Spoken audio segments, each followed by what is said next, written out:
Bismillahirrahmanirrahim. Assalamualaikum warahmatullahi wabarakatuh.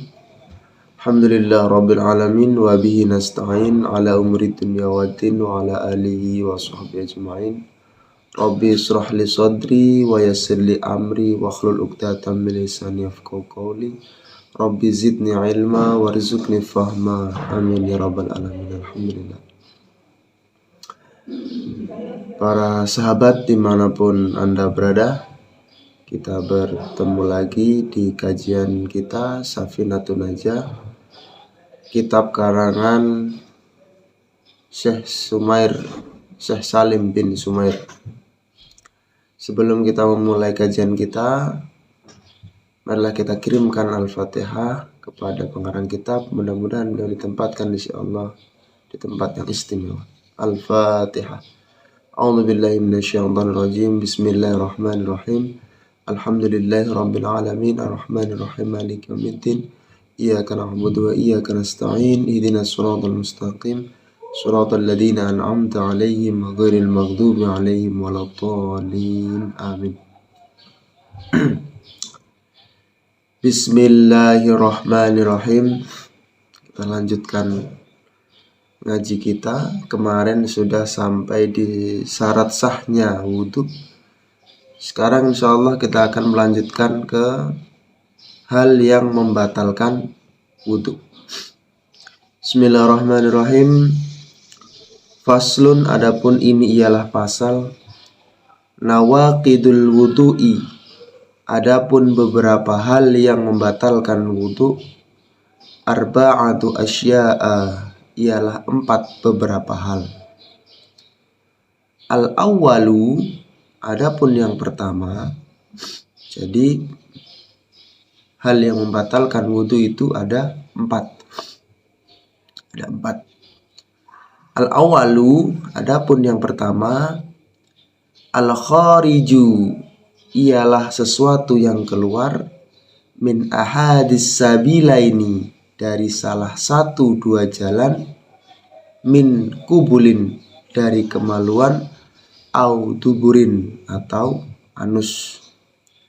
Rihun, yaitu kentut. Au ghairuhu, atau selainnya rihun. Ilal maniya, kecuali mani. Nah, yang pertama ialah keluar sesuatu dari 2 lubang atau 2 jalan, kecuali mani. Nah, ini apapun sesuatu yang keluar dari 2 lubang ini adalah membatalkan wudhu. Contohnya ada orang saking gantengnya, saking tampannya, sampai-sampai kalau buang air besar itu keluarnya bukan kotoran, tetapi berlian misalnya, ya tetap saja membatalkan wudhu. Begitupun sebaliknya, lewat jalan depan yang keluar tuh bukan air seni, tetapi susu misalnya. Saking bagusnya orang ini, keluarnya susu, tetap saja membatalkan wudhu. Apapun yang keluar, sesuatu yang keluar dari 2 jalan, kecuali mani. Nah, ini mani pengecualian. Kecuali mani yang keluar ini tidak membatalkan wudhu, tetapi wajib mandi. Ya. Jadi bagaimana kalau orang cuma keluar mani saja, tapi nggak pipis atau tidak buang air besar? Apakah dia wudhunya batal? Oh, tidak batal. Tetapi wajib mandi. Bagaimana kalau untuk sholat? Ya tidak boleh, karena dia wajibnya mandi. Bagaimana wudhunya? Wudhunya tidak batal, tetapi wajib mandi. Ada orang nih misalnya, taruhan.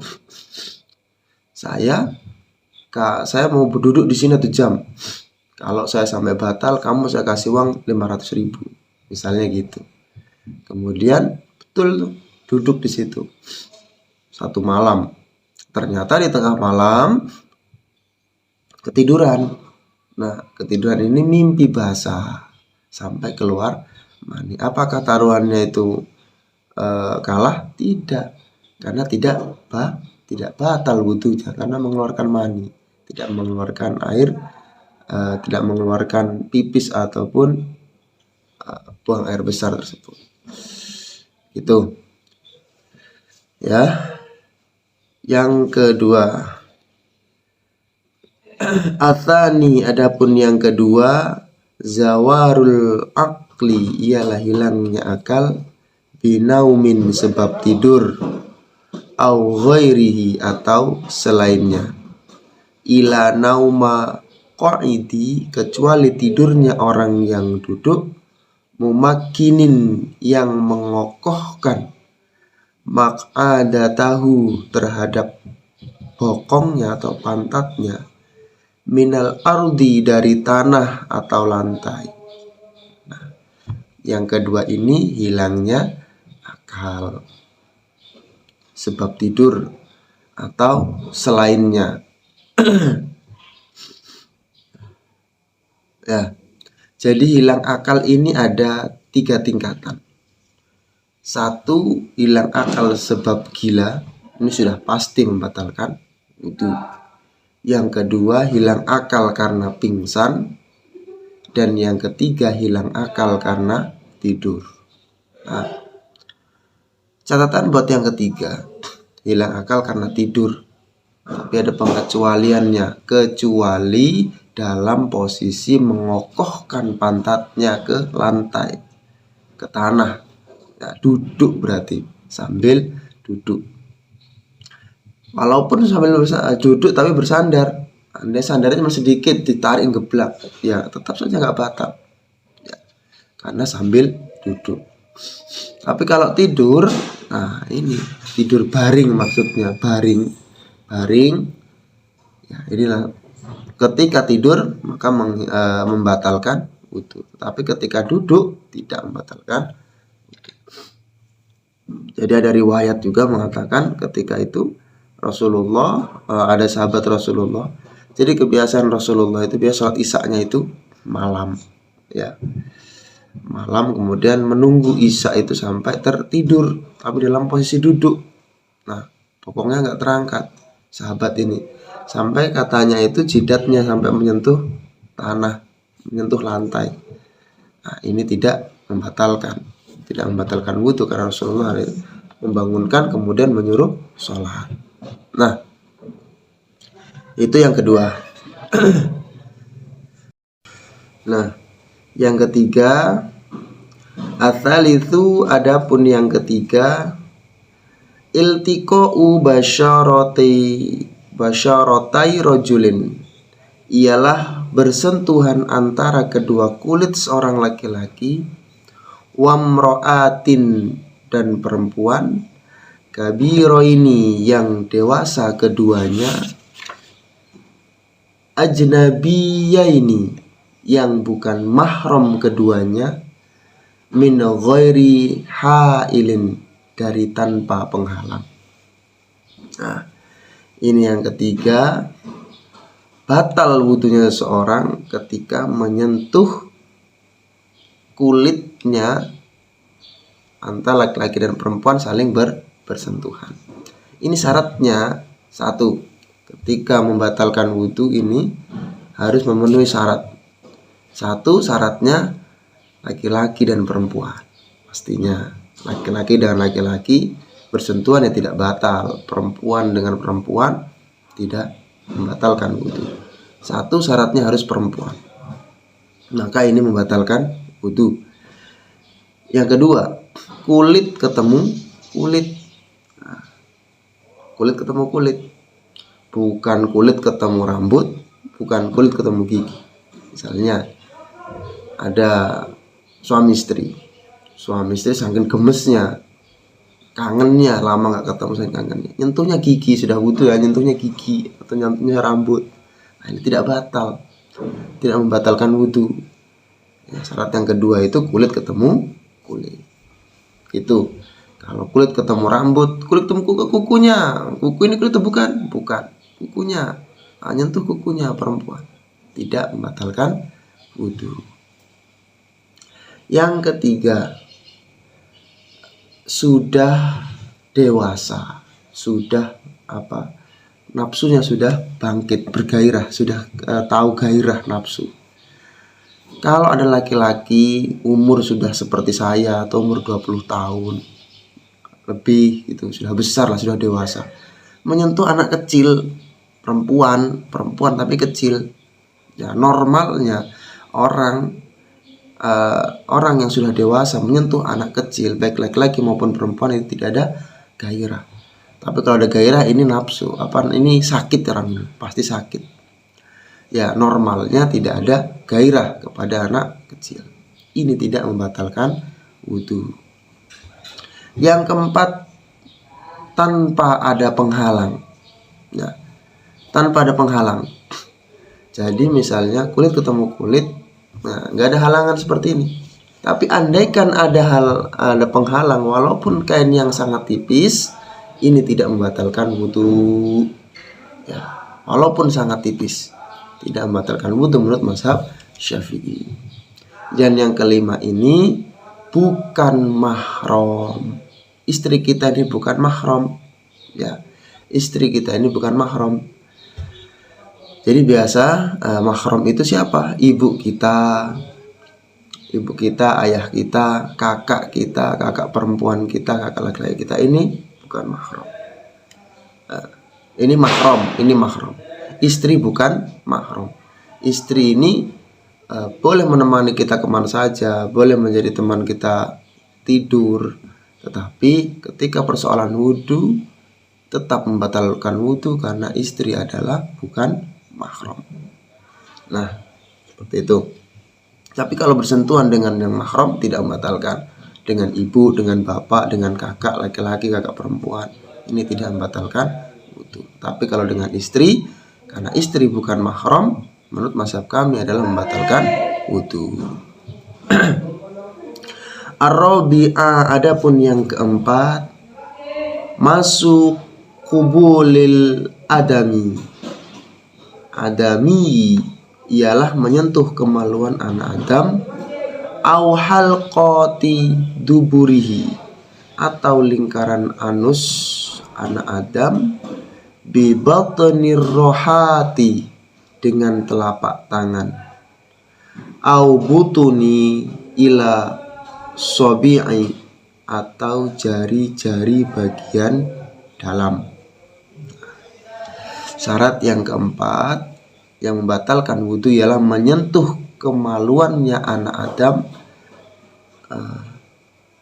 dan lingkaran anus. Ya, menyentuh kemaluan Adam catatannya. Jadi semua ketika kita menyentuh kemaluan anak Adam, baik kecil maupun besar, maupun kemaluannya sendiri, ini membatalkan wudhu. Ya, menyentuh dengan menggunakan dalamnya telapak tangan atau ujung-ujung jari, ini membatalkan wudhu. Nah, bagaimana dengan kemaluan? Misalnya kita lagi duduk, ada kemaluan kambing kita pegang dalam posisi kita ini sudah berwudhu, apakah membatalkan? Tidak. Ya, yang membatalkan adalah kemaluan anak Adam.